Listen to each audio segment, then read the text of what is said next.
Most of what transpires from day to day in the U.S. does not have anything to do with the president. Some occurrences, situations, and conditions are a result of something involving the president, whether directly or indirectly, of minimal consequence or major consequence. In some ways, policies of previous presidents can have more influence.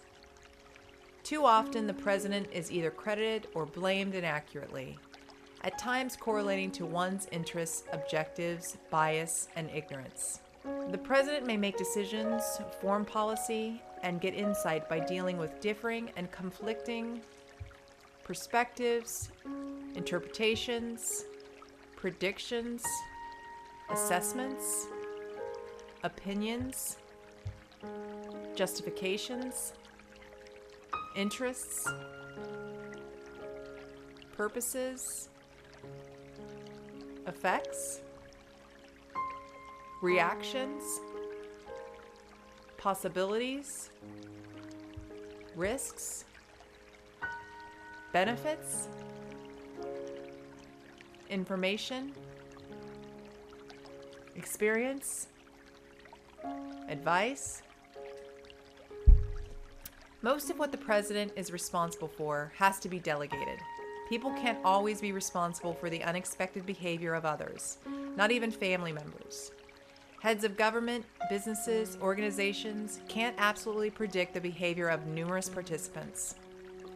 But they are responsible for part of the selection process, continuing appropriate guidance and monitoring, and acting appropriately and decisively when aware of something unacceptable.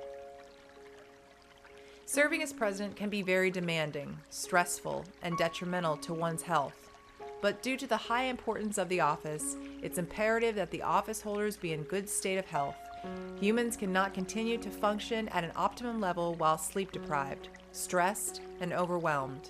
Taking short vacations is one means of revitalizing, relaxing, and recuperating. Yet some consider vacationing in the midst of a crisis to be a negative image. However, it would be much more prudent to revitalize oneself during a time of great demand than to continue functioning in a diminished capacity.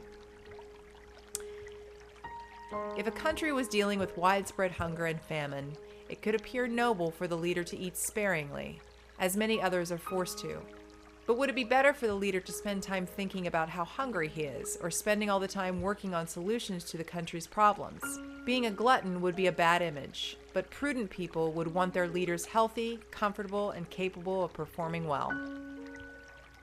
Many people feel that upon taking office, the president suddenly becomes an expert and the highest executive on many matters, including foreign policy, military issues, economic issues, as though it were an extreme case of affirmative action, such as a major hospital elevating the head custodian to the position of head of neurosurgery. Consider the position of commander-in-chief. It appears that Dwight Eisenhower was the last president fully qualified and competent to completely oversee a major military operation. Still, due to time constraints because of all the other duties, it would have been necessary to delegate most of the military involvement. Two of the last three presidents didn't have any military service. The third limited to the National Guard. Neither, especially the two without any service, should have been trusted with the power to make major military decisions on their own. Neither has the knowledge, insight, or experience. Speaking of war, it has been reported for decades that only the president can authorize the launch of nuclear weapons. It would be insanely ridiculous if that were true. If a nuclear attack were to be launched against the United States of America, there would be just minutes to react before detonations.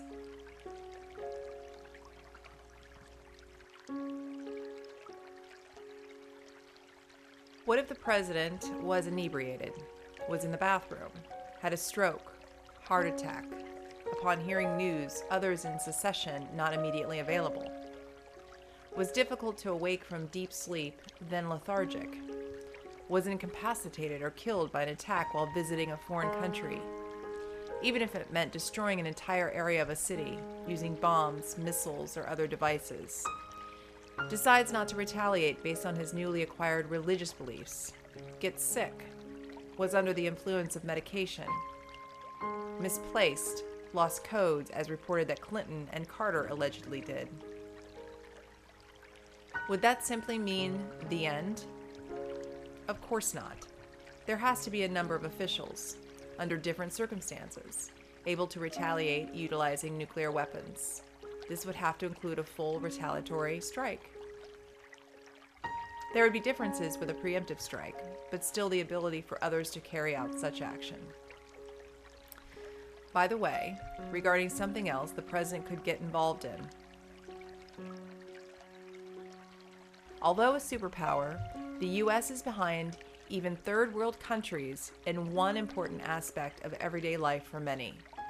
Partially due to ignorance, arrogance, and politics, the U.S. is behind an estimated 95% of the world's population.